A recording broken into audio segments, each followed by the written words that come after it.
a En Troya TV, su ventana hacia la cultura y la historia. Un programa desde la República Dominicana, la joya del Caribe para el mundo. Con Miguel Ángel Rodríguez y Emilia Pereira, tratando temas importantes. Esta vez trataremos el mundo literario de Bosch, con una persona altamente versada sobre el tema. Bueno, vamos a hablar en breve con el doctor Elíades Acosta Matos, un autor reconocido, investigador, historiador, que acaba de dar a la luz esta obra publicada por la Fundación Juan Bosch. Así que manténganse ahí, que en breve volvemos.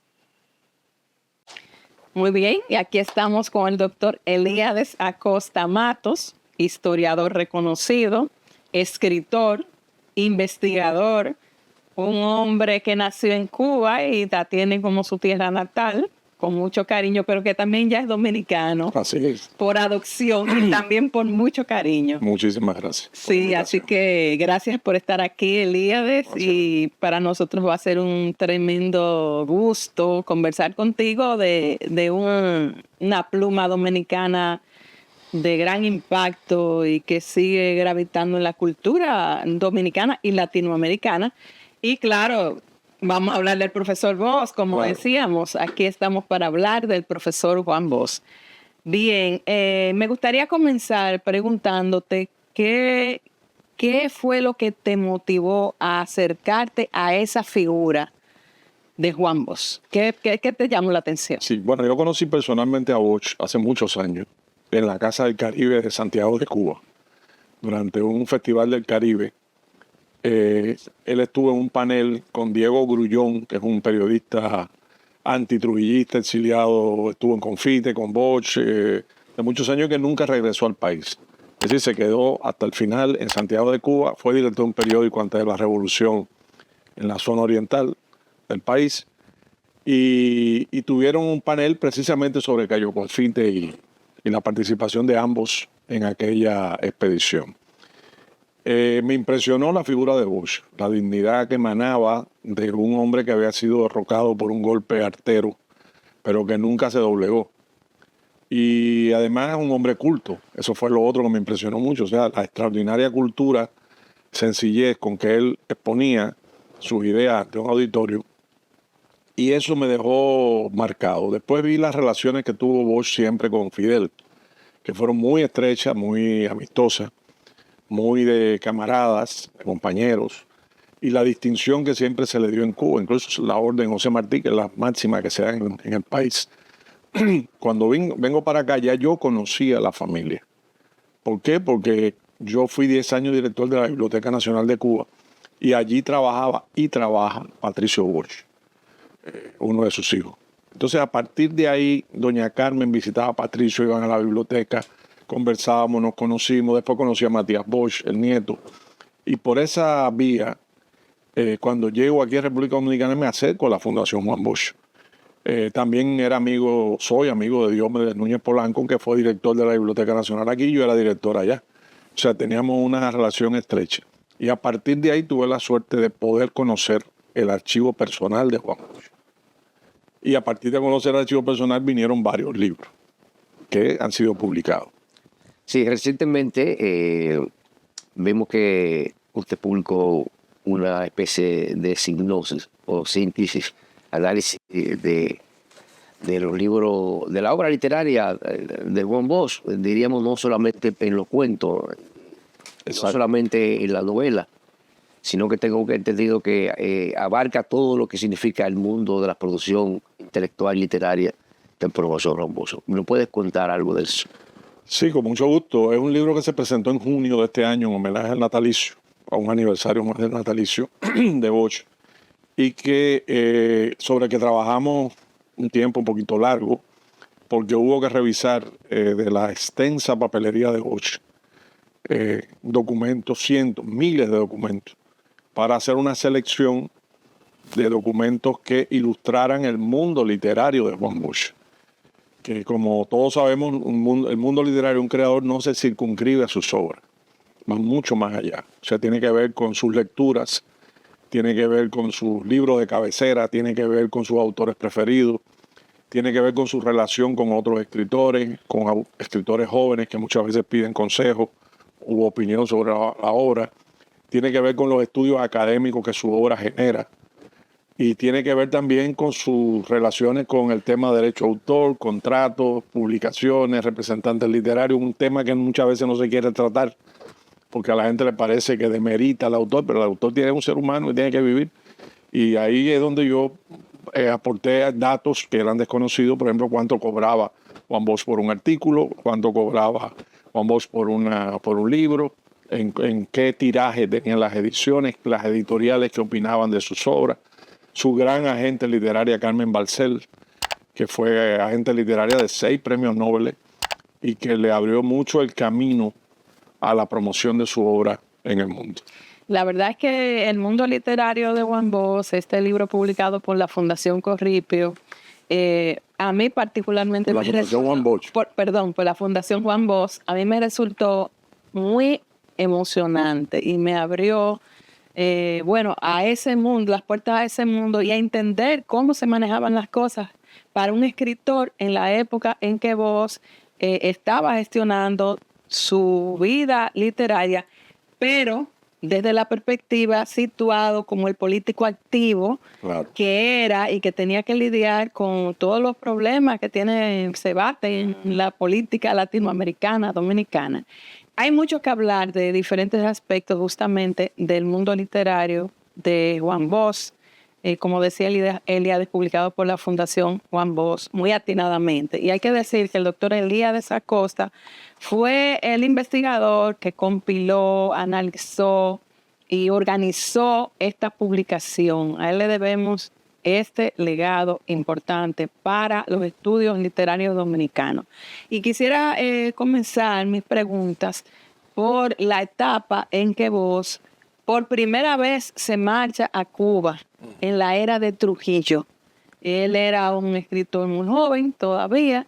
¿Qué significó para Juan Bosch llegar a ese mercado como escritor? ¿Qué puertas se abrieron para él? Mira, hay un libro anterior a este publicado por mí con la Fundación que se llama Juan Bosch contra Trujillo, donde viene detallado y documentado con documentos inéditos todo el proceso de salida del país de Bosch. O sea, cómo preparó su salida, qué problemas tuvo aquí, que no fueron solamente de que lo iban a nombrar diputado, como se dice, sino que había tenido un choque muy fuerte por un problema burocrático con el presidente de la Junta Nacional del Partido Dominicano. Ya eso te marcaba, eso provocó roces y provocó venganzas, y él se daba cuenta de que no tenía aquí un futuro. Además quería dedicarse a escribir, y el mercado y el ambiente cultural el dominicano de la época era muy pobre y no le permitía a él expandirse. Entonces, cuando él llega a Puerto Rico, él llega contratado, o mejor dicho, no llega contratado, lo contratan al saber la persona que lo atendió, que él era Juan Bosch, el autor de cuentos que se habían leído en Puerto Rico, para preparar las obras completas de Hostos en el centenario de su natalicio. Y luego tiene que trasladarse a Cuba porque el editorial que gana el concurso para editar las obras completas es una editorial cubana, la editorial Lex, y él tiene entonces que viajar a Cuba a atender directamente las pruebas, las ediciones, en fin, todo lo necesario. Y allí cuando él llega, ya él va precedido de la fama de cuentista. Quiere decir, Juan Bosch llega en el año 39, que también a principios del 39 se funda en La Habana el PRD. Él no llega, él es fundador, pero no llega al acto de fundación porque se le demora una semana el viaje. Por eso no aparece en la foto fundacional. Pero sí es fundador. De hecho, a él lo va a buscar a Puerto Rico Enrique Cotubanabá Enrique para proponerle la fundación del PRD. Y se le abren muchas puertas porque primero él era un hombre joven, era un hombre interesante, era un hombre apasionado con lo que hacía, con ideas de avanzadas, políticas y literarias, ya conocido por su obra literaria. Entra en el periodismo en Cuba, entra en la política, vinculado al Partido Revolucionario Cubano, que es la matriz del PRD, Partido Revolucionario Dominicano, y entra frecuenta a numerosos figuras importantes de la política y del periodismo y de la literatura en Cuba. Por ejemplo, a Miguel Ángel Quevedo, director de Bohemia, dueño de Bohemia, la gran revista cubana, al director de carteles, Aquiles. Todas esas personas le abren camino hacia el mundo literario y periodístico y también político cubano. O sea, él tuvo desde su inicio una acogida especial, porque él era un hombre especial. Y la sociedad cubana de entonces, a pesar de que era una sociedad llena de contradicciones, era muy avanzada en cuanto al mundo periodístico, literario, había mucho nivel, había mucha vida cultural, había muchos lugares donde publicar, había crítica literaria y crítica periodística, estaba la radio también que tenía un desarrollo alto y eso le permitió también potenciar su trabajo. Podríamos dividir la etapa de Juan Bosch en dos mundos, el mundo literario y el mundo político. Exacto. Dentro del mundo político y dentro del mundo literario, podríamos decir que desde 1933 o antes de 1933, cuando él era director de la página literaria del Listín Diario, y en el 39, del 33 o de antes del 33 hasta el 39 es Juan Bosch una persona. Y a partir del 39 Juan Bosch es otra persona. Así es. Entonces, nos gustaría que nos enfocara esa otra persona, que hay una parte del pueblo dominicano que no la conoce, que es esa precisamente la del 33 hasta el 39, cuando él gana el premio por las obras de Otto. Pero con una acotación, desde el punto de vista técnico, desde el punto de vista de Bosch, el que escribe los cuentos antes del exilio, que ya, como bien usted me acotó, ya Juan Bosch era conocido en el mundo de la cuentística fuera del país. Sí, él es muy correcto hacer el enfoque o dar el enfoque de que hay dos Bosch, el político y el literario. De hecho, hay quien le reprocha a él haber sacrificado al literato por el político. Eso le pasa a todos los grandes. A Martí le pasó. Cuando Martí muere en combate en Cuba en 1895, 19 de mayo, y se entera Rubén Darío, el gran poeta nicaragüense, la frase que dice y que queda para la historia es: oh maestro, ¿qué has hecho? O sea, ¿cómo desperdiciar el gran escritor, el gran comunicador, el periodista que eres para irte a morir en una escaramuza, una guerra? Pero sin embargo, hoy Martí es el escritor más conocido en Cuba, entre otras cosas porque murió de la forma que murió y hizo lo que hizo políticamente. El caso de Bosch son indisolubles. Lo único que él en un momento determinado sacrificó la literatura, solo 2 novelas publicó, para... Pero muy buenos cuentos. Muy buenos o sea, cuentos. El legado en la cuentística no, de hecho, García Márquez lo llama mi maestro, porque García Márquez aprendió la técnica del cuento en el curso del año 58 en Caracas. Ahora, ese primer Bosch inicial, es un hombre que tenía ideas políticas, pero que no podía expresarlas por la dictadura, por el ambiente que había aquí, y tenía además el deseo de dedicarse a la literatura. Pero el ambiente, repito, era muy, para él, provinciano, muy pequeño, muy conservador, muy convencional, y era un hombre que estaba experimentando, por ejemplo, con el lenguaje popular. O sea, lo que hace grande, sobre todo en la cuentística, a una figura es que domine el lenguaje popular. Eso es Horacio Quiroga, eso es Juan Rulfo, eso es Carpentier, Eugeniio Jorge Cardoso, el cubano, Juan Bosch. Quiere decir, eso es una rara cualidad que no todo el mundo tiene, de sensibilizarse con el habla y de captar la belleza del habla popular imperfecta. Eso no todo el mundo lo logra. Ahora, el que lo logra ya queda indisolublemente ligado a una época, a un país, a un pueblo. Y ya cualquiera que quiera conocer un poco de Bosch, de República Dominicana, tiene que ir a los cuentos de Bosch. Porque son cuentos que tienen los tipos populares, la psicología popular. Y tiene también los defectos y las virtudes del pueblo dominicano. Ese primer Bosch está como comprimido en el país, no puede expresarse, no puede avanzar. Y eso lo decide a partir. Lo decide más el hecho que se sabe de que políticamente ya Trujillo había fijado los ojos en él como un posible colaborador intelectual, como hizo con tantos intelectuales, y él sabía, Bosch, que si entraba no salía. Es decir, eso es una especie de hueco negro donde lo que entra, la materia que entra no sale, porque Trujillo era absorbente y te obligaba y así obligó a los intelectuales que lo rodeaban a hacer canalladas de todo tipo, contrarias muchas veces a la forma de ser del intelectual. Por ejemplo, Peñavalle, la forma en que murió, la forma, siendo además la forma, lo que le hicieron hacer en muchas ocasiones. Y Bosch estaba consciente de que ese no era su futuro. Bueno, la mañosa es la expresión precisamente de la inestabilidad de la República Dominicana. Exactamente. Y los cuentos Luis Pie y los amos, y La mujer. la bella alma de Don Damián, De Don Damián. y la mujer no es más que el reflejo de la psicología del pueblo dominicano, el comportamiento del dominicano, como lo dice. Él tenía, lo asombroso en Bosch es cómo en ese ambiente aficiante logra una teoría y una práctica del cuento de valor universal. Porque que lo logre en esa época un cubano, un francés, un norteamericano, un inglés, tú lo puedes entender porque había un ambiente cultural donde los intercambios eran, había libertad de lectura, había libertad de cátedra, pero que lo haya logrado él en la soledad, porque en esa época era un hombre bastante solitario, que lo haya logrado aquí habla mucho, y un autodidacta.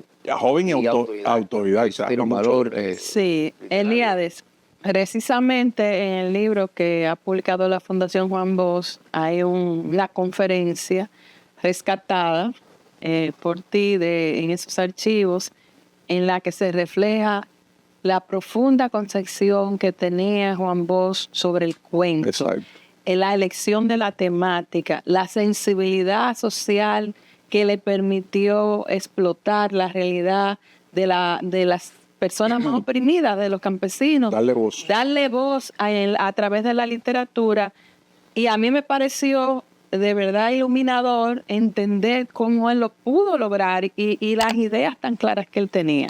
Él era un genio literario, yo no tengo duda de eso, y además yo, por lo menos, mi concepción, yo respeto mucho a las personas que sean capaces de reflejar a un pueblo en la literatura. Y Bosch lo logró con creces con el pueblo dominicano, sobre todo en los cuentos, como bien dijiste. Ya literariamente hablando, hay trucos y técnicas y guiños al escritor nuevo o al escritor que quiera aprender de cómo él daba la receta del éxito en estos géneros literarios. Y por ejemplo, una de las cosas que él decía es esto de la voz, darle voz, que él incluso empieza a escribir porque le molestaba, y su padre le inculcó respeto hacia el campesino dominicano, cómo denigraban al campesino, cómo lo engañaban, cómo lo manipulaban y lo explotaban. Los Amos, por ejemplo, es una muestra Es una muestra de ello. Y entonces, ¿qué decía él? Yo me tracé la meta de defenderlo y dignificarlo. Y lo hizo con creces. Pero también dando, repito, algunas pistas de cómo hacerlo, porque todo el mundo no sabe hacerlo y todo el mundo cree que escribir ya es un cuento, porque yo digo que eso es un cuento. Hay ahí una serie de técnicas, hay una especie de coreografía o de ritmo interno, que eso hay que tener oído. El que escribe sabe que hay que tener oído. Sabemos que hay que tener oído, la verdad. La musicalidad. Exactamente. Y hay que decir, Elíades, que qué maravilla que esas técnicas del cuento de Juan Bosch siguen siendo leídas y consultadas por los escritores, no de este país, sino de todo el mundo. Bueno, que creo Así es. que hay poco libro sobre la teoría de escribir cuentos. Juan Bosch es uno de los primeros que Hay consejos. Horacio Quiroga tiene sus consejos. Cortázar también. Pero la Pero concepción Bosch, de Bosch claro, es bastante clara, muy didáctica. Él era profesor. Sí. O sea que todas las personas que se interesen por cultivar el arte del cuento deben abrevar en esa fuente de sabiduría que son estas recomendaciones del profesor Bosch. Claro, aquí vamos a seguir hablando de ese magnífico escritor que dejó un legado extraordinario para la cultura del mundo y de Latinoamérica, por supuesto. En breve continuamos.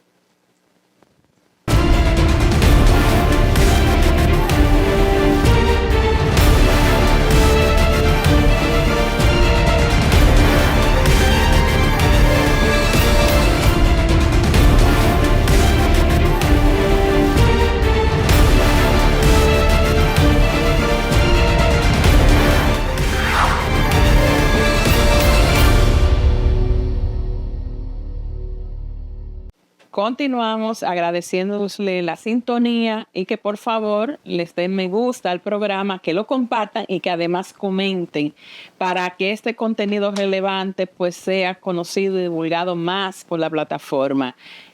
Bueno, seguimos nuestra conversación con el doctor Elíades Acosta Matos hablando del mundo literario de Juan Bosch, magnífico escritor dominicano. Doctor, sabemos que hay dos grandes mundos de la literatura. La creación del cuento, la creación de la novela, la creación del relato.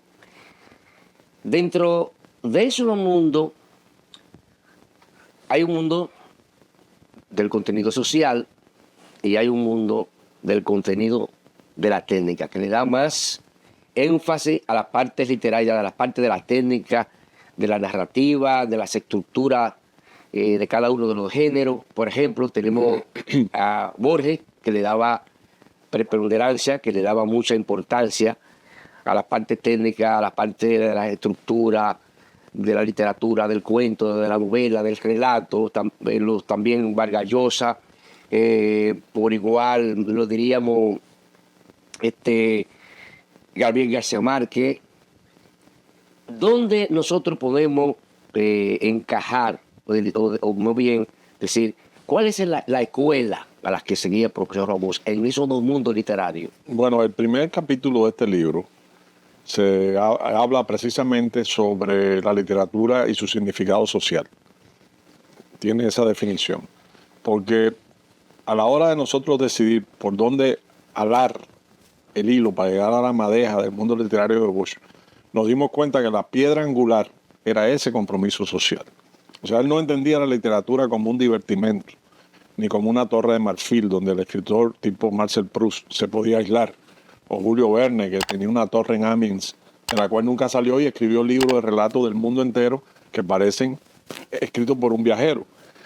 O Lezama Lima. Brillante, quiere decir que ser muy brillante muy para hacer eso. muy brillante. Todos empezamos por ahí. Salgari, Julio Verne, que eran los primeros, y de ahí seguimos a otros lectores.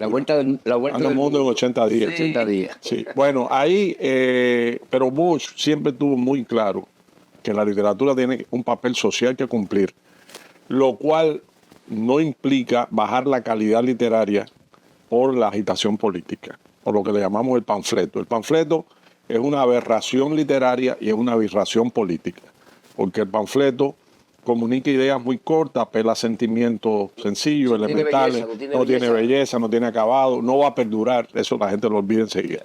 Sin embargo, una obra literaria bien pulida, bien hecha, bien escrita, con buena técnica, transmitiendo una idea política, una idea social, una idea antropológica, la como usted quiera, sí llega y perdura. Todo el mundo recuerda, por ejemplo, la obra de Carlos Mara, el 18 Brumario de Luis Bonaparte. Pero el 18 Brumario de Luis Bonaparte tiene una gran ventaja, está escrita por un gran literato, está escrita casi como una novela. Entonces usted recibe la tesis política a través de la belleza de la prosa. Y Bosch tenía esa percepción, o sea, pertenecía al mundo del compromiso político, pero sin hacer concesiones a la calidad literaria. O sea, sin sacrificar la calidad literaria por el compromiso social. Lo que él hacía era tratar de cambiar el mundo y tratar de hacer mejores a los seres humanos, pero lo hacía desde la belleza. Desde el oro y la paz es una muestra. El oro y la paz es una que ha abordado mundo. Claro. El mundo del oro y el mundo de la filosofía del enriquecimiento del espíritu. Correcto. Y eso es una constante en los grandes escritores. Todos son unos humanistas inveterados, quiere decir que no ceden a las ideas del humanismo, o sea, no entregan las banderas, aunque en nuestros tiempos eso no está de moda. Ha habido un retroceso inmenso en el sentido social de la literatura. Ahora lo que importa es mi carrera como escritor. No me interesa si me leen, no me leen, si lo hago bien o hago mal, sino cómo vendo y cómo me enriquezco. Y aparecer en las redes. Ya aparece. Por supuesto. Por si Tener no, muchos no likes, existe. tener muchos seguidores y Que muchos lo lea o likes. no lo lea, no importa. Pero poco contenido. Es terrible. Pero bueno, el mundo literario de Juan Bosch era bastante rico y también complejo. Hay que resaltar que este libro descubre una faceta que para muchas personas es desconocida de Juan Bosch, cómo un escritor nacido en una isla pequeña, sin tradición literaria, sin impacto en el mundo editorial, logra colocarse entre las figuras más relevantes de la literatura mundial, codearse con los grandes y además ser representado por la zarina del boom latinoamericano, la mujer, La papisa, la además. papisa que catapultó a los autores del boom, bueno, al Parnaso, y todavía siguen reinando ahí. Bosch fue representado por esta mujer. Ella le escribía, se comunicaba, lo llamaba porque él tenía negocios editoriales con ella. Ella trabajaba con él. Cuéntanos, lo representaba. Y además lo respetaba muchísimo. Mucho. Mira, Eso se nota en la manera en que está esa comunicación reflejada. Adelanto algo. Hay un proyecto que propuso la doctora Verónica Ascensión del año que viene publicar un libro sobre las relaciones de Carmen Balcells y Bosch. Estamos ya recuperando material, hay mucho material, no solo con ella, sino con sus asistentes y Bosch. Yo no tengo todavía claro cómo ellos se conocieron, ni quién recomendó a Bosch. Yo supongo que haya sido así, relaciones literarias, que alguien te propone, y en aquel momento, bueno, casi siempre tuvo su sede en Barcelona, que era un mundo editorial importantísimo, un nudo. Bueno, lo sigue siendo. Lo sigue siendo. Barcelona, Valencia, Madrid. Esos son los tres polos literarios de España. De España. Y ahí no tengo claro, ahora en este nuevo libro habrá que reconstruir cómo se conocieron, pero sí empezó, o sea, ella empezó a representar a Bosch. Hay un muy buen libro en internet, yo no lo tengo físico, pero lo leí en PDF, de Carmen Riera, una escritora importante española, sobre la vida de Carmen Balcells. Es el único libro que conozco detallado con un grado de minuciosidad y de documentación tremendo. Tuvo acceso a los archivos de Carmen Balcells. Entonces ahí se ve cómo, eso que decía Emilia, el respeto que le tenía Carmen, que era una mujer dura, difícil y sin pelo en la lengua. Es decir, cuando algo no servía o algo no funcionaba, lo decían a la gana. Y que su gran mérito fue que logró que las editoriales, que han sido y siguen siendo tiburones, abusadores de los escritores, sí, hay que decirlo, logró que ellas adelantaran el dinero al escritor cuando estaba escribiendo la obra y le pagaran bien, muy bien. Muy bien, al extremo de que por ejemplo, obras de Bosch, que sale la anécdota aquí en el libro, él le comenta a un amigo español que ella ha logrado que se le pague mucho más de lo que él pensó por un libro y que ha logrado... ¿Cuál es ese libro? Yo creo que era de Fidel Castro, de Cristóbal Colón a Fidel Castro. Creo que fue ese, si mal no recuerdo. Casi seguro, o el Pentagonismo, que son los dos que más salida tuvieron entre los políticos, libros políticos en Europa.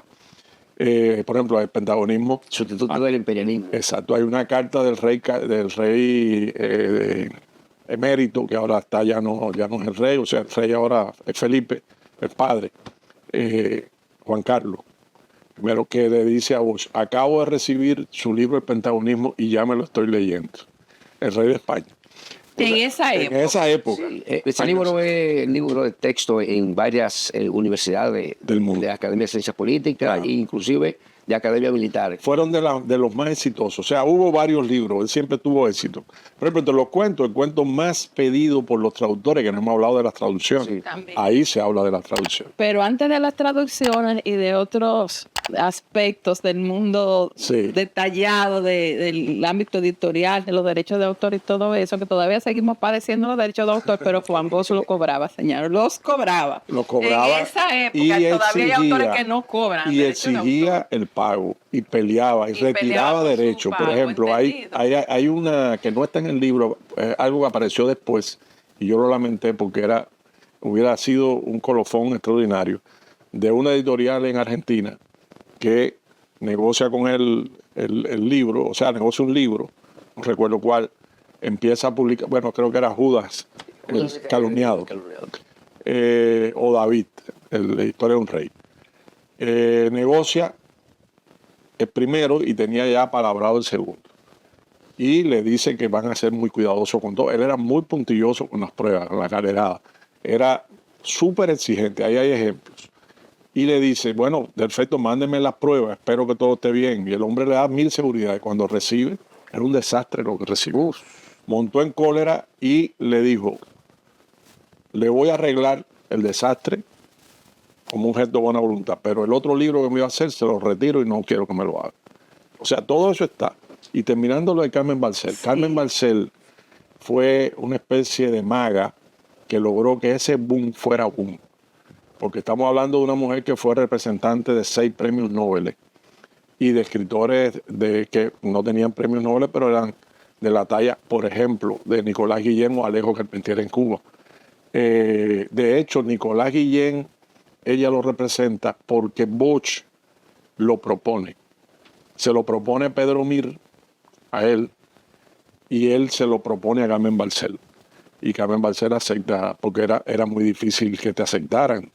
De hecho, la agencia sigue, la agencia literaria existe, ella murió hace muchos años, bueno, varios años, pero desde el 2015 no acepta escritores. Es decir, ellos pueden darse el lujo con los que tienen. No, pero es que tienen un catálogo extraordinario. Claro. Por ejemplo, ahí está Mario Vargas Llosa, Carlos Fuentes, sí, Cortázar, Gabriel García Márquez, que era García Márquez le pregunta a Carmen Balcells en un momento, Carmen, ¿tú me quieres? Cualquiera. Y dice Carmen, claro. Gabriel, ¿cómo no voy a querer al 36,8% de mis ingresos? A propósito de esas relaciones entre estos grandes de la literatura, me gustaría que tocáramos el punto de cuál era la relación que vos tenías con esa grande figura y cómo veían a vos esa figura, al punto de que aquí hubo una celebración a la que el 70 aniversario cumpleaños de vos, sí, a la que vinieron varias de él allí era tomado como un patriarca. ¿Por qué? Por la edad, por el prestigio de ser un presidente de avanzada, progresista, derrocado y que no se dio en una época donde las dictaduras campeaban por su respeto en América, el imperialismo norteamericano también, y por la calidad literaria de su obra. O sea, ya dije que García Márquez tomó el curso de Bosch en Caracas en el año 58 sobre el cuento y lo consideraba su maestro y lo decía, le escribía, maestro, 2 puntos, y lo respetaban mucho. Ahora, también Bosch, por su edad y por sus intereses políticos, no hizo la vida bohemia, trepidante que tuvieron estos personajes en París, Barcelona, Londres, Copenhague, donde quiera que iban, que era una especie de Fania All Star. Hay una anécdota precisamente cuando ODF cumplió el 70 aniversario, que estuvieron esos grandes personajes. Hay una anécdota de Gabriel García Márquez que le pide a don Juan que le presente a alguien que le dé la oportunidad de visitar algunos lugares. Aquí, sí. Y entonces le encomendó a una persona que es un periodista muy polifacético, a Aristófanes Urbáez. Pero esa anécdota yo se lo voy a dejar a usted. Aparte, sí. Afano, como le decía. Aquí. O el poeta Babullo le decía. O sea, el impacto de Bosch entre ellos era de mucho respeto, pero lo veían ya como no un abuelo, pero un padre que tiene su vida, tiene sus cosas y no nos sirve para todo. No, porque vos no ibas a esas cosas. Entonces, no se daba esas farras. Por ejemplo, hay una anécdota que sí sale en el libro que dice que Carlos Fuentes propone hacer una enciclopedia de las tiranías de América y que ellos iban a dividir los tiranos, sí. A quién le tocaba a quién le tocaba a quién le tocaba el otro. Todo eso está en el libro El Boom Latinoamericano, que también es reciente salida. Muy interesante con las cartas, no con Bosch, pero sí entre García Márquez, Carlos Fuentes, Cortázar y Vargas Llosa. Y ahí sale que dice el propio Gabriel García Márquez. El ideal para ser el tirano dominicano, que es Trujillo, sería Bosch. Bueno, de hecho lo hizo. Sí, pero no dentro de esa enciclopedia. Lo hizo aparte. Sí, en el 56 lo escribió en Caracas. No, esto estamos hablando ya de los 70 y pico. Y por ejemplo, a Carpentier le iba a tocar Machado y así, o sea, Finalmente de ahí vinieron varias novelas claro, sobre dictadores. claro, Famosas hubieron novelas. varias famosas novelas, pero dice García Márquez, Bosch es el ideal para hacer Trujillo, pero no lo va a hacer porque es más presidente que escritor. O está más metido en lo de presidente que en lo de escritor. Y en efecto, propusieron a otra persona que no sé si al final habrá hecho algo, un norteamericano. Pero era muy querido, muy respetado. Y era un hombre que además los inspiraba. Y eran jóvenes todos. Él era como un hombre que no se rendía, que no hacía concesiones. Y eso a ellos los inspiró y los hizo seguir mucho a Bosch. Después cada cual cogió su camino político. Ya yo no creo que el viejo Vargas Llosa de hoy, si yo le pregunto por Bosch, me vaya a hablar lo mismo que decía en los 70. Pero en aquel momento fue un mentor, sería la palabra exacta, un mentor para esa generación del mundo. Hay otro mundo literario de Juan Bosch que se desarrollaba en nuestra isla, en el patio. Y él también tenía muchas relaciones con escritores dominicanos. Hay un vínculo muy emotivo que tuvo con Pedro Mir, por ejemplo. Especial, era su amigo más entrañable. Y Mir decía, y sí está en el libro, todo lo que yo soy he sido en mi vida, te lo debo a ti. Esa sí está. Esa carta. Él fue que lo etiquetó como el poeta nacional. Lo estimuló a cultivar la poesía social, a elegir el camino que lo llevó al triunfo. Y fueron de ese tipo de amigos que no fallaban. Hay algunos pequeños roces, por aquí tú notas otro, por acá un detallito. Ahí hubo un pequeño diferendo y ese desencuentro fue muy desgarrante para los dos y creo que se resolvió muy bien. Está escrito. Porque vos siempre se refirió a Pedro Mir con mucho cariño y Pedro Mir tiene unas palabras preciosas para vos. Y qué bueno que eso se daba en esa época. Pero también hay una función que ejercía vos que era la de estimular a jóvenes escritores. Yo creo que eso fue formidable. Eso para mí es la faceta más conmovedora de ese libro sobre Bosch. Y mira que hay cosas emocionantes ahí. Pero, por ejemplo, esa humildad, generosidad, el ir a la casa de una muchacha de 13 años que le mandó un cuento y él aparecerse, después apareció el relato de la muchacha, creo que está ahí también publicado, donde dice que se emocionó tanto que se puso la bata de casa al revés cuando salió a ver a Bosch con la familia. Pero hay que ver el tiempo que Bosch... Yo para ser esquemático, Bosch le dedicaba de su semana de trabajo por lo menos 4 días a atender a jóvenes escritores. De todo el mundo, incluyendo norteamericanos, incluyendo cubanos, incluyendo españoles, pero sobre todo dominicanos. Y no solo en cuentos, poesía, ensayo, artículos periodísticos, novelas. Yo no sé en qué tiempo lo leía, pero los ejemplares que han aparecido aquí están trabajados. Es decir, que sí los leía y sí los analizaba. No solamente que leía y lo analizaba. Por ejemplo, en Vanguardia del Pueblo, que era un periódico, ¿qué es? Un periódico ahora digital. Cada palabra que salía ahí, cada artículo que salía ahí, cada crónica que salía ahí. Estaba corregida. Claro, a mí me corrigió muchísimas veces. En su propio... Sí, en una felpa roja, para que se destacara. Y estaba el programa de radio, creo que Tribuna Democrática, ¿no? Ese era en el PRD. En el PRD. El PRD estuvo mucho tiempo. En el PLD fue mucho tiempo la voz del PLD. Señores, vamos a tener que hacer una pausa, pero no se vayan porque esta conversación es muy rica y nos está dejando grandes aprendizajes.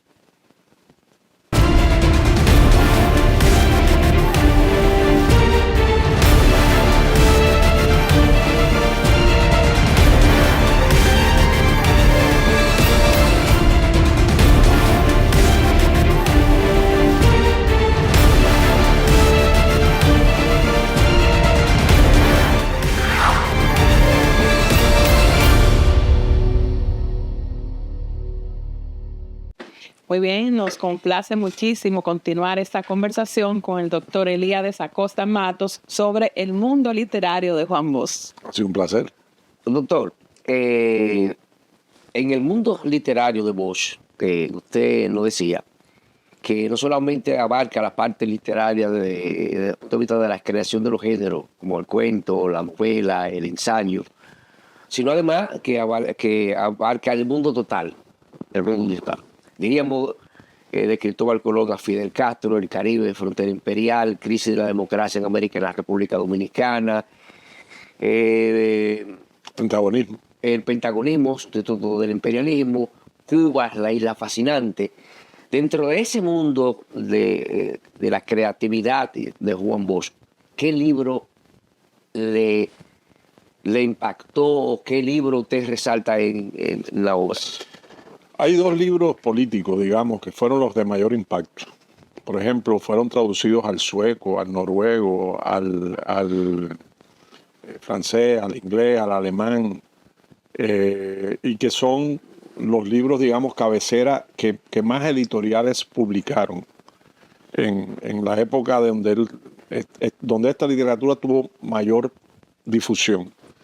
Y son precisamente de Cristóbal Colón a Fidel Castro y el pentagonismo. Por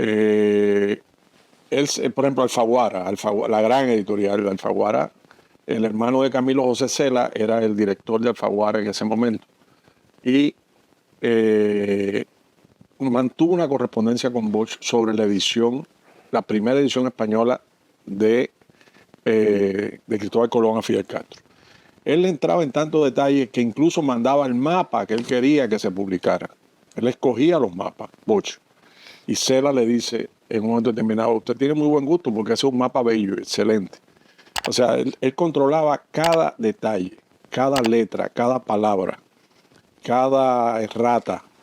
Tenía además, he visto polémica de él con editores, y donde Bosch le llevaba un trecho amplísimo adelante sobre edición de textos. Es decir, un hombre muy informado y un hombre muy estudioso. Entonces, estos textos políticos, era el momento también, los años 70. Sí, se escribió en el 70. Exacto, era el momento donde todos estos movimientos de liberación, el tercer mundo, la revolución cubana, el socialismo, bueno, todo eso estaba en ebullición. Y lógicamente la gente buscaba orientación en figuras respetables sobre cómo entender una América Latina que de ser nada, de pronto estaba en la primera escena mundial, sobre todo en los años 70, las guerrillas, los movimientos de liberación, todo eso. El Che, Regis Debray, que hablamos ahorita. Sí. Estuvo aquí. ¿Cómo no? Su libro Revolución en la Revolución. Bueno, en fin, todo eso se amalgamaba para que la gente tuviera interés en conocer la opinión de Bosch sobre la historia de América Latina, por ejemplo, que explicaba la situación política de América Latina y también los cambios que había sufrido el imperialismo yanqui reflejados en el pentagonismo. Entonces, ahí fue también un gran teórico que tuvo muchos seguidores, y todavía los tiene en el mundo, de gente que va buscando ahí la verdad, o por lo menos una orientación de procesos complejos que a veces no se entendían. Y sobre todo, a mí me parece interesante, en ruso, en yugoslavo se publicó, en chino se publicaron obras de Bosch política de este corte. Yo creo que eso no lo ha logrado ningún otro escritor dominicano a la fecha. En el libro hay creo que hay un capítulo dedicado, entre otros, a las traducciones, porque ahí se ve además como él sabía de las editoriales del mundo, conocía las que eran serias, las que eran comerciales, las que merecían un aporte y las que no. Y lo hacía también con la prensa. Él no escribía en cualquier periódico, ni en cualquier revista del mundo. Él escogía muy bien que fueran serios, que fueran gente coherente políticamente y que tuvieran, que respetaran al aporte que hacía el autor. Creo que en eso es un paradigma. Hay una faceta también muy interesante de Juan Bosch, maestro de la palabra escrita, pero también de la oralidad, Sí. que es esa justamente, el orador Juan Bosch. Y la radio, que lo ayudó mucho a difundirse, porque él tenía, su estancia en Cuba, donde era frecuente usar la radio para transmitir programas políticos. Él dirigió programas de radio. Cómo no, y además estuvo mucho. Él fue uno de los redactores, incluso el final de la Constitución de 1940 en Cuba, que es la Constitución que antes de la Revolución se considera la más avanzada. Él fue asistente de Carlos Prigo, que era senador en ese momento, pero que después fue primer ministro y presidente. Y Bosch tuvo una participación muy grande en la política cubana y luego tuvo que salir exiliado del país con la dictadura de Batista. porque estuvo preso cuando el asalto a Cuartel Moncada como sospechoso de tener vínculo, porque tenía vínculo con Fidel desde Cayo Confite. Ahora, digamos, esa faceta de Bosch como escritor exigente, de la calidad del texto, de la belleza, el lomo. El lomo tiene una desviación de no sé cuánto el libro, eso no sirve, eso hay que hacerlo otra vez. Vaya, medir con un centímetro, medir milímetro a milímetro el lomo. Usted escogió mal el lomo. Fulanito de tal, usted me lo recomienda como editor y no sirve. Ya yo lo conozco. Así, porque no tenía pelo en la lengua. Entonces la radio la usó mucho, la usó incluso en la campaña del 62 con mucho acierto. Y después. Y tenía un estilo muy particular de hablarle a las masas, ¿no? De Un una lenguaje manera popular. muy llana, que era contrastante con la manera en que hablaba y se dirigía a las masas su adversario Joaquín Balaguer. Eran estilos... Y Viriato Fiallo y todos ellos. Sí, eran estilos contrapuestos.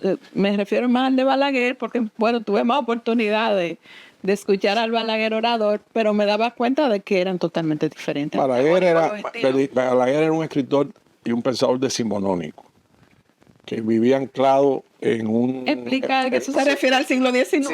Decimonónico del siglo XIX. Hay que explicarlo. Sí, no he seguido la tradición de Bosch, si no hubiera tenido que explicarlo. Claro. Pero un escritor de la España castiza, de la España encartonada, muy protocolar, que tenía buenos escritores. Bueno, escribió, creo que hasta la fecha, no sé, Emilia, tú que conoces mucho el mundo de la edición y de las publicaciones. Balaguer es el único escritor dominicano que ha escrito sobre la métrica castellana. Claro. Y podía, porque tenía además una erudición y conocía los clásicos. Claro, era otro estilo de escritor, definitivamente. Sí. Otro político y otro literato. Y otro mundo literario. Así mismo. Sí. Pero el Juan Bosch, didacta siempre, autodidacta, y el que daba las explicaciones siempre, y trataba de que el campesino, el vendedor de frutas de la calle lo entendiera, el intelectual, era siempre esa búsqueda de que la comunicación fuese efectiva. Yo notaba siempre esa intencionalidad en su comunicación. Y él tenía, eso solo puede hacer un hombre de alta cultura. Las personas que tienen escasa cultura no valoran la belleza del habla popular. Y el habla popular es de lo más importante y de lo mejor que puede tener una literatura nacional.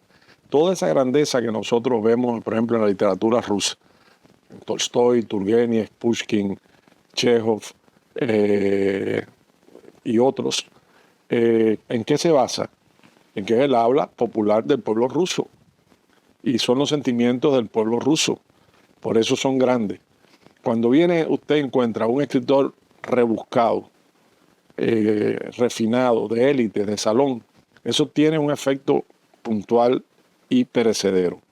Pero lo que perdura es el habla popular. Bueno, la mañosa está escrita en habla popular. En habla popular. Y ponía en aprieto a los traductores, porque ahí sale, o sea, ¿cómo yo puedo traducir esto? Y le ponían una palabra en el habla popular. Yo imagino. Sí, imagínate, sí, no hay forma. Entonces le hacían una lista de términos que ellos no sabían cómo traducir. Y traductores importantes, claro, porque eran modismos aquí, eran cosas regionales, y eso lo hace grande. No es fácil escribir, es excepcionalmente difícil escribir. Hay pocos escritores. Juan Rulfo es un ejemplo, Horacio Quiroga. En Cuba, Cuento de la Selva, por ejemplo. Exacto. En Cuba está Onelio Jorge Cardoso, que le llamaban el cuentero mayor. Pero no hay muchos escritores universales que hayan escrito en lenguajes así regionales. Por ejemplo, Juan Rulfo ganó, o sea, Pedro Páramo es una novela. Y el Llano en Llamo, escrito en un lenguaje regional de México, y Juan Bosch escrito en un lenguaje regional del Cibao, escribir todo un ensayo. Jorge Amado, el brasileño, Jorge Amado también. Hay otro trabajo que hizo Juan Bosch, bueno, un trabajo cotidiano prácticamente, que fue la escritura de artículos políticos para la revista política que publicaba el Partido de la Liberación Dominicana.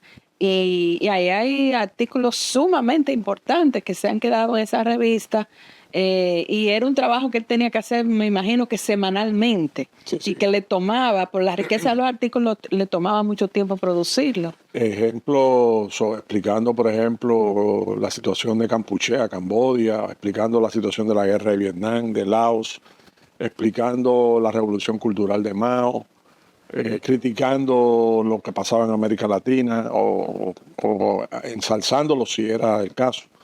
Y también las charlas radiales, que se han conservado muchas decenas entre su papelería, corregidas por él, con su mano, o sea, escritas con su mano. Mira, y hay un libro muy importante que la Fundación tiene que en algún momento acometer y que ya yo le propuse y empecé, y tengo ya hecho el levantamiento, que son las dedicatorias de los libros que le regalaban a Bosch.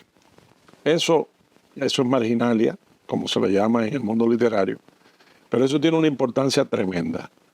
O sea, a ver, ¿qué decía el libro de fulanito, menganito, cuando se lo regalaban? La dedicatoria, ¿qué decía? Eso es un gran libro, porque da una serie de pistas y abre campos de investigación nuevos. Y hay miles de libros dedicados a Juan Bosch, miles de libros, de todo tipo de personas, de gente anónima que no tenía no tuvo repercusión después en la literatura o en la política, hasta gente de primerísimo nivel. Señora, hay que leer este libro definitivamente para conocer el mundo literario de Juan Bosch. Y en ese universo literario, y esa dinámica cotidiana en la que él estaba envuelto, también él encontraba espacio para ir a ciertas tertulias literarias. Verónica Ascensión es una importante gestora cultural dominicana. Tiene la experiencia porque organizó durante muchos años una tertulia a la que iba Juan Bosch, a la que iba Pedro Mir y otras figuras relevantes de la literatura dominicana. Y ahí el profesor Juan Bosch se distendía de la política. Ahí es donde disfrutaba. Disfrutaba. Sí, las tertulias son una institución antigua en el mundo literario. En Francia decían el salón de Madame fulana, el salón de Monsieur fulano, porque era el salón donde se hacía la tertulia en su casa, ¿no? Y de ahí surgieron muchas obras, grandes obras literarias de tertulias y de discusiones. El Frankenstein de Mary Shelley salió de una tertulia entre escritores donde cada uno dijo, vamos a hacer un relato fantástico de horror, y cada uno lo hizo, eran varios. Y ella hizo el Frankenstein, que es un clásico en la literatura y en el cine actual. Entonces, en las tertulias, la figura central era Bosch, lógicamente. Y mucha gente iba a conocerlo, oírlo. Amigos también que iban a intercambiar. Y en una tertulia inteligente siempre hay proyectos que salen. Siempre hay aristas, detalles, enfoques nuevos sobre cualquier asunto que le dan pie entonces al escritor a escribir. Sobre todo si era un escritor que tenía colaboraciones de prensa regulares, como era el caso de él, donde muchas veces, como ha pasado lo que escribimos, nos paramos ante la hoja en blanco y nos aterrorizamos, no nos viene nada a la mente. Y si tienes además que entregarlo como una contribución periodística, eso es más angustioso todavía. Tú lo sabes. Bueno, sí, claro, sobre todo esos compromisos que tajantes. Sí, lo más difícil es escribir por Carlos. Claro. Hay una escritora famosa, una de las que más ha escrito, que es Corín Tellado. Ella escribía por encargo. Pero Corín Tellado tenía unos patrones. Sí. Facilitaba un poco la cosa. Y tenía sus escritores fantasmas. También. Que escribían para ella. Ella le decía, tiene que tratar de que fulana se enamora de Mengano. Siempre y aparece una malvada madrastra. Un trauma y el enamoramiento. Pero en Cuento de la Mujer, Juan Bosch lo escribió de una sentada.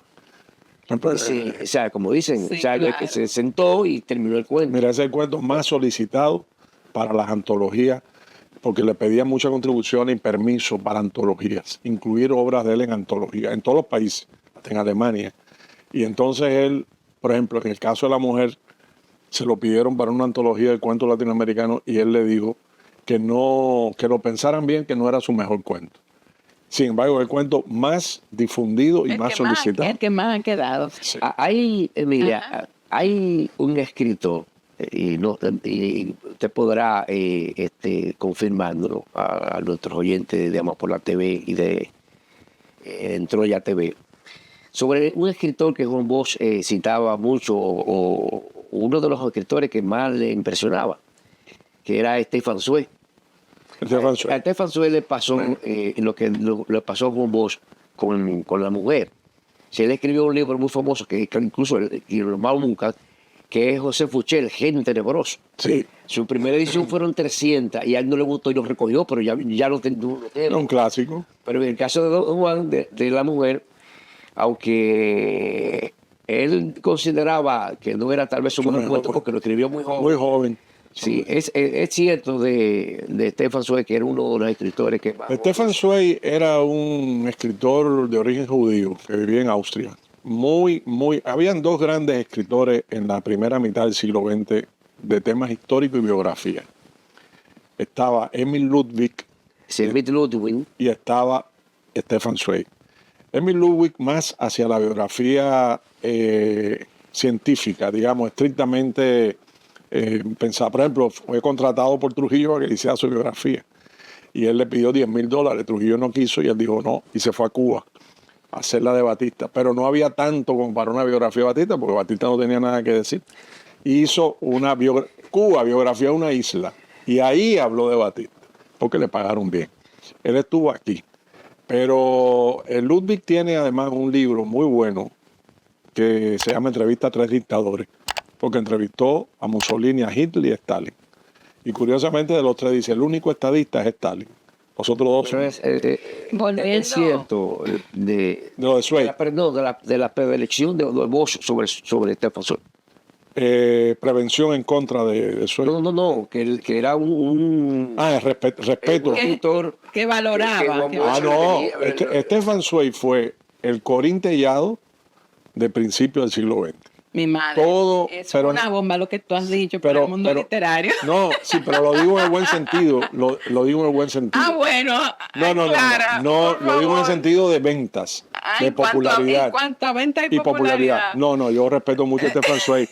De hecho, bueno, ustedes saben, se suicidó en Brasil. Sí. Porque él fue huyéndole al fascismo. Fue un gran escritor. Y empezó a ser acosado por los fascistas brasileños. No, Stefan Zweig yo lo amo.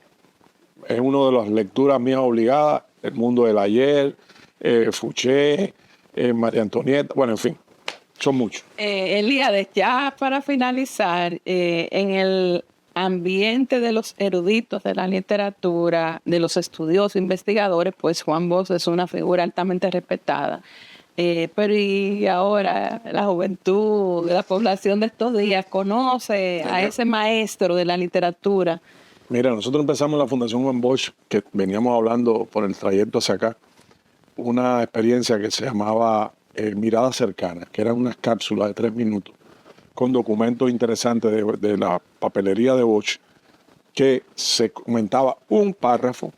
Se decía el entorno en que había sido el documento, quién era la persona que sale en el documento, si era una persona o el suceso, y se leía un párrafo. Más nada. Y eso tuvo una trascendencia inesperada. Yo no esperaba que eso fuera popular, popular en ciertos sectores. Uh-huh. O sea, si queremos que Juan Bosch esté al alcance del político y el literato, de los jóvenes dominicanos, hay que ir a las redes. Si no vamos a las redes, que es el mundo donde ellos viven, no vamos a comunicar. Bueno, señores, la tarea es grande. Muy grande. Porque yo creo que sí se da mucha información encapsulada en las redes, pero para profundizar, señora, hay que leer los libros. Claro. Hay que leer los libros con tiempo, hay que razonar, hay que dedicarle tiempo a este instrumento extraordinario para difundir el saber. Con esta conversación con Elías Acosta terminamos nuestro programa de hoy, invitándosle a que continúen otros momentos con nosotros. Gracias, Elías. Un placer. Sí, muy agradable. De la conversación. Muy agradable. Hasta luego.